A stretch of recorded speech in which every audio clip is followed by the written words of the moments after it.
Hello there, this is John V, Software Evangelist at JSCAPE.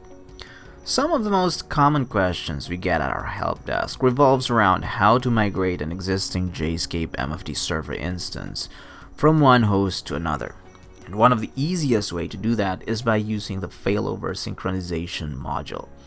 In this video, we're going to use that feature to demonstrate a migration from a Windows host to another Windows host.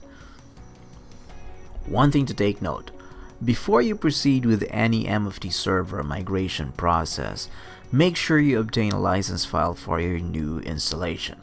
Otherwise, you'll encounter some serious limitations on that new installation. You can obtain that license by filing a request at the help desk. Another thing to take note of is that this method works if you're using the embedded H2 database for storing your server configuration data. If you're using an external RDBMS like MySQL, Oracle, or MS SQL Server, it's much easier to simply point the new host to the RDBMS as if you're adding a node to an HA cluster. But that's for another tutorial. Alright, let's assume you're currently in your old Windows host. First, you want to log in to your current JSCAPE MFT Server instance. Check the version number of that MFT Server instance. It's important to make sure that the version number of the MFT Server instance you'll be installing on the new host is exactly the same as this version. So for example, our version here is 12.0.17.360. So the version we're going to install on our new Windows host should also be version 12.0.17.360. Alright, let's look around our current installation just to get an overview of what we have in here. So here I have a couple of services, a few triggers, a couple of users, a couple of network storage objects, some trading partners, and so on. This is just so we have something to compare with once we're done doing the migration. Okay, time to move on to our new Windows host. You'll need to check the IP address of your new Windows host. That's because you'll need to enter that IP address when you set up the failover synchronization operation back in your old installation. After taking note of the IP address, you may then proceed to install JSCAPE MFT Server on this new Windows host. Remember, this version of your installer should be exactly the same as the version of your old JSCAPE MFT Server instance. Again, in our case, that would be 12.0.17.360. Just double-click the installer and follow the instructions in the setup wizard. Take note of the administrative login credentials. We'll need that later. Once you're done with the installation process, you'll probably want to fire up a browser and see if the web administrative interface loads up. That will tell you that the installation succeeded. Now, if you log in, you should of course see that this new installation doesn't have any domain yet, or any non-default setting for that matter, because it's a new installation. Let's go back to our old Windows host so we can start populating that with the settings of our old MFT Server instance. Once you get back to your old JSCAPE MFT Server instance, you'll want to navigate to Settings and then Failover. Fill up the host/IP field with the IP address of your new Windows host. Next, fill up the username and password fields with the administrative login credentials you entered when you installed the new JSCAPE MFT Server instance. In some cases, this is all you'll need to do before initiating the synchronization process. However, if you are using a specific IP address for your file transfer services in this old JSCAPE MFT Server instance, and not the catch-all IP address of 0.0.0.0, you should go to the IP Substitution tab to configure the settings there.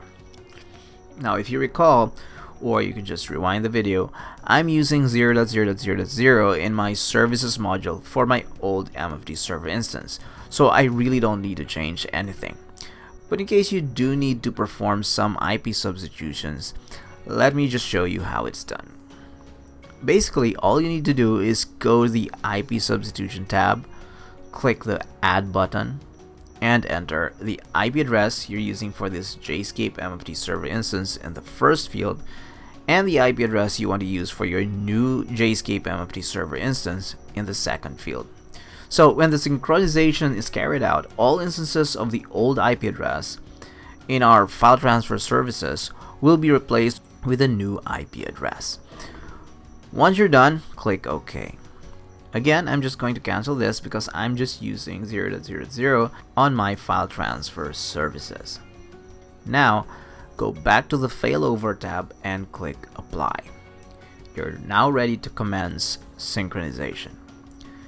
Click the Synchronize State button to proceed. In some cases, especially if your current server has a lot of settings or you're experiencing high latency between this server and the new one, you'll want to increase the timeout setting. If all goes well, you should be able to synchronize this server with your new server.